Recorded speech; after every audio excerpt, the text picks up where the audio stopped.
And we're back with some more Seattle Kraken franchise mode, and in this one we have the start of the year 7, I believe it is, offseason, and we have a few players to re-sign: Arvidsson, Nurmi, Ronnie, and then a few players for the minors as well. So I think Arvidsson definitely has to be signed. He's a 4-star ability, 22 years of age. Now it is worth noting that we are going into next season, as of right now, we are going into next season with negative salary cap. So once we make these signings, Arvidsson, Nurmi, Ronnie, we might have to clear up some more cap.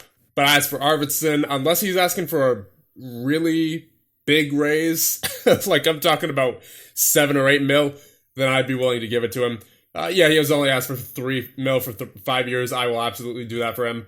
I'll give him, instead of 3 mil, I'll try to take him down to 2.75. See what he thinks about that. Yeah, all right, he's not going to come down too much. Try 2.83. There we go. Now, as for Nurmi, he had 40 points last year, so if he's cheap, I would say he's worth re-signing. Yeah, that's good for him. 2 years at 2.475. I'll try to take him down to 2.38. No, he's already asking for less than his market value, so he's not willing to come down on price at all. So I guess we'll just have to offer this to him. Now, as for Ronnie, he's already making 3.76, so I'm not sure how much he's going to ask for now, but probably more than what he's currently making. And he doesn't have much in the way of points so far in his career. So if he's asking for much more than what he's currently making, then, ooh. Well, it's only for 1 year, 5.1, but still, I think I might just want to qualify him or trade him, because that is not looking favorable as far as our cap situation goes. Because keep in mind, this is with Van Sickle on the injury list. Now, he's obviously not coming back anytime soon. He is still indefinite status. He was out for 11 months, was his original injury. So I don't think he'll be back until at least sometime in January.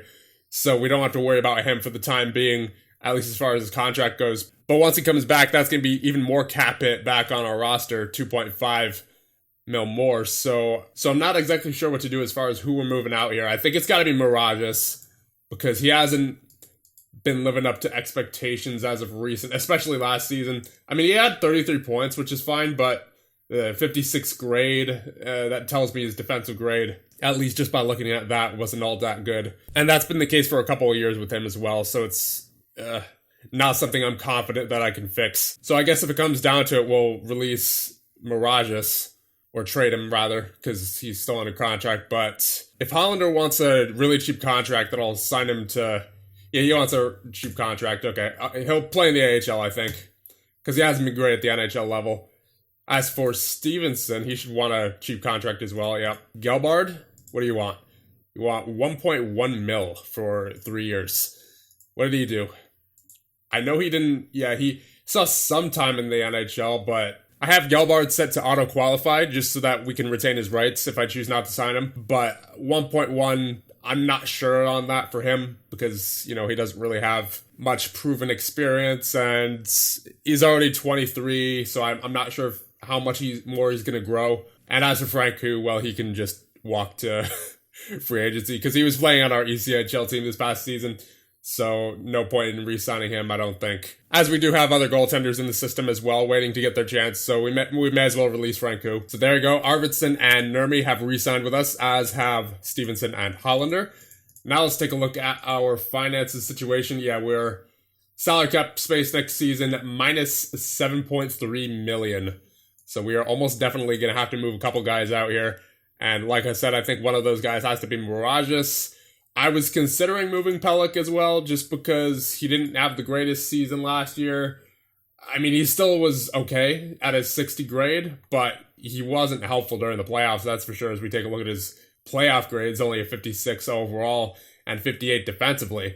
So that's pretty uncharacteristic of him. So I may or may not move him out yet. I don't know. I prefer not to, obviously, because he's our captain, but at the end of the day, we do need to get under the cap ceiling, so if that's what we have to do, then so be it. So let's get a look at Donovan Lorne here. He is one of our defensive prospects who, he was pretty solid this year in the ECHL, 40 points in 40 games played for the Norfolk Admirals, so I think we will send him to the AHL now. In the AHL, Mikhail Gulyayev had 58 points in 78 games played as a defenseman, so maybe someone we consider calling up in the future. Evan Caffrey had 38 points in 65 games in his first AHL season. Tanner Gould, the guy who we drafted out of Seattle, had a 30-point season in his first AHL season as well. So, I mean, in the way of prospects, there's not much down here in the AHL, but we do have a couple of things going for us. Gulyayev, Caffrey, I think he's shown promise, and hopefully Gould, as the local Seattle kid,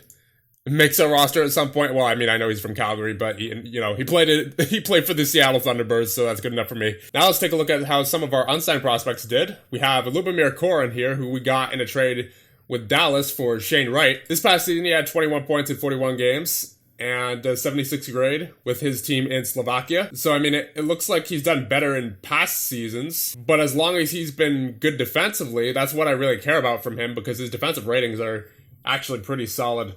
So I would like for him to be a really good defensive forward, but he's listed as an offensive forward, so that's kind of interesting. I'm interested to see how he pans out, because it looks like he should be a defensive forward based off that defensive read, but I guess not. Then, of course, you have Agapanov, who we're going to be signing shortly. He had 22 points in 49 games in the KHL, his first KHL season, 67 grade. Let's take a look at his ratings. Nothing impressive. I wouldn't imagine he makes the NHL roster, but he's got some good things to build off of for sure. Getting open mainly.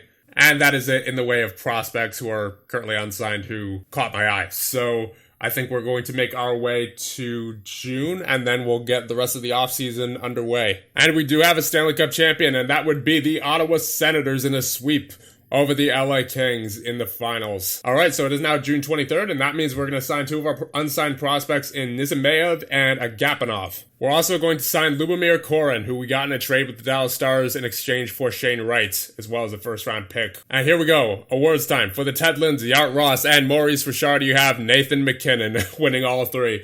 The Lady Bing, you have Brock Besser on Winnipeg. Bill Masterton, you have Nuge on Anaheim. For the Mark Messier Leadership Award, you have Dylan Larkin on Boston. For the Jennings Trophy, you have Capo Kakinen on Boston as well.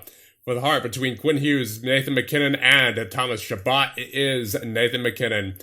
The Conn Smythe, it goes to Matvey Shurvin of Ottawa. Let's see him. So he is 22 years old, so clearly a drafted prospect of theirs. Looks pretty good offensively. Yeah, he had 67 points this past season with the Ottawa Senators. For the Calder, you have Christian Humphreys, Sebastian Olsen, and Danila Poroshkov. And the winner is Christian Humphreys of Minnesota. For the Norris, you have Quinn Hughes, Zach Werenski, and Thomas Chabot. And the winner is Thomas Chabot. Of course, he had 91 points, so I would certainly hope you basically have to give it to him at that point. Frank J. Selke Trophy between Boldy, Fimis, and Stenberg. The winner is Pano Fimis of Tampa. And for the Vezina, John Gibson, Jan Bednar, and Yuri Patera. I'm going to guess Bednar? Yep, he had the highest save percentage out of anyone this year with a 928 save percentage in 50 games played. The Executive of the Year between Stan Bowman, Don Sweeney, and Jason Botterill, it is Stan Bowman of Chicago. And the Jack Adams between Elaine Nasruddin, Kevin Dean, and Doug Waite. It goes to Doug Waite. There you go. There's the awards. We also got all of our prospects signed who we approached. So Koren, Agapanov, and Nizimeyev. But now it is time to advance to the last day of the season and see our season review. And here we go. What do we have? So we reached the playoffs. We had a winning season. We had a winning percentage of .600 or better. We finished first. And our final score is 28, bringing our total career score to 85. We have 5 more points to spend. We may as well max out negotiation skill.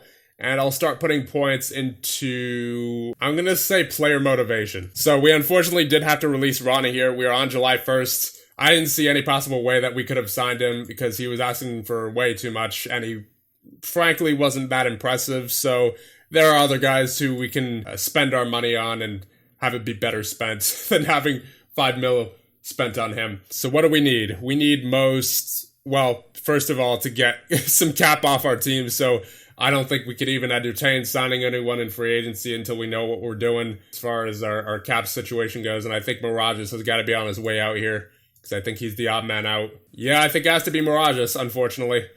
He was a good little addition.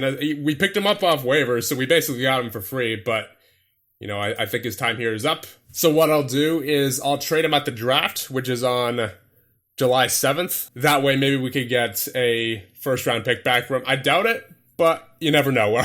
Our negotiating skill is at 20. But with that being said, I am going to end things off here, so let me know what you guys think. And in the next one, we will do the draft of year number 7. So remember to hit like and subscribe, and I'll see you guys in the next one.